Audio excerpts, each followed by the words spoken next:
what the South African woman represents in the world is it's a major significance. You know, I believe that as women, we are a pillar for our country. We are a pillar because we bring life into the world and we teach the lives that we bring into the world.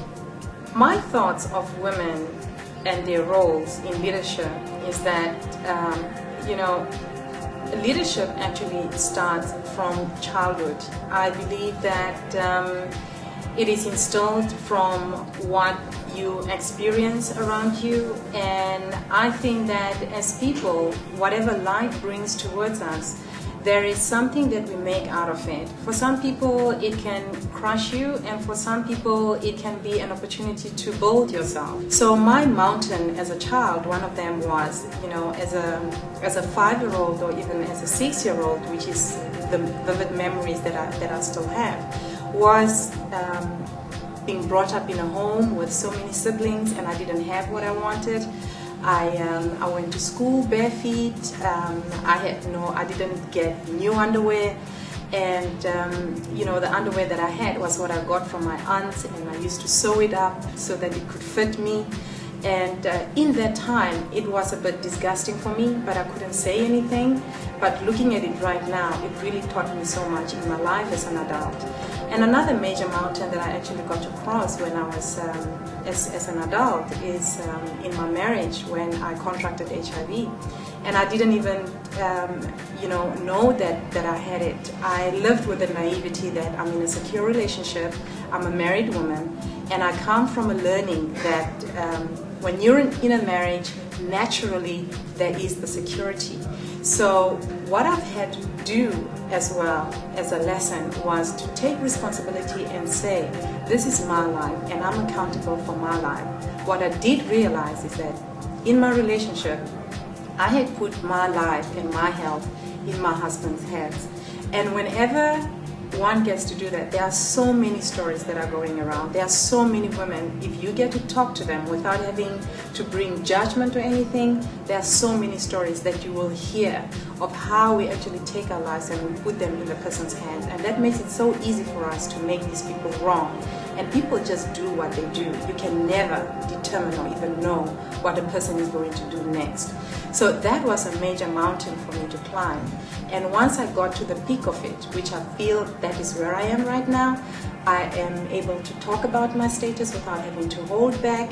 I am able to have conversations with people with the aim of empowering them and with the aim of them realizing that they are responsible and they are accountable for their lives. And when you do take your life and you put it in someone else's hands, that is what you are doing. That is not what they are asking you to do.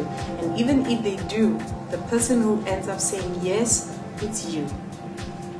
Well, knowing that every time that I have had mountains to climb, what keeps me climbing is that whenever I put my step on the next one, I will be further away from the one before. I will have grown, and I will look at these challenges or at this mountain and look at what was the step there. If there was any roughness on there, what made that area rough, and what can I take from it? Do I now make my soles smoother or put a better rubber on them? And how do I grab to the next step? And here's the thing, there is always a mountain. It may be however small or it may be however big, and I think all our mountains are not necessarily the same sizes. And if we ever thought that they are the same sizes, just look around in the world, no mountain is the same size. If women needs to give commitment, I'd say start with yourself, because whatever you give, it always comes from you.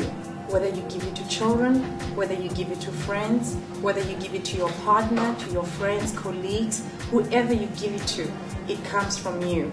Whether it is that you're copying someone, when you do copy it, there's some resignation that copying has to have on you. Like it's gotta resonate with you. So it starts with you. I think that community service is really important, and I'm going to say this differently right now.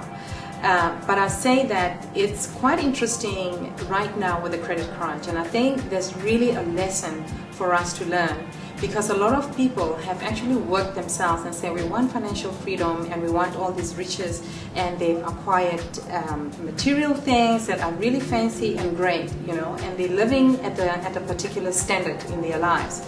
But then there's also people who have wanted to come to a certain level, and some people have accomplished getting to a certain level and some people have not. There's a vast difference between the people that are there and the people that are there. And what I'm saying is, what this credit crunch is really teaching us is, when you go up, you cannot go up alone, because all these guys are going to need you. And you know, like right now, I think a lot of the people who are already there, they are having to sacrifice or even give of that riches that they have.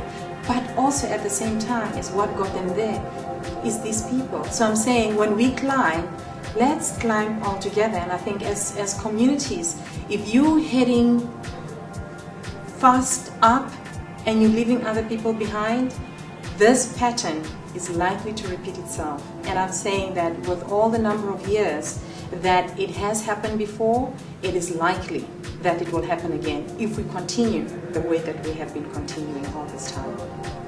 If you're a person who started with a simple idea or a dream, it started as a simple action and you took steps to get somewhere.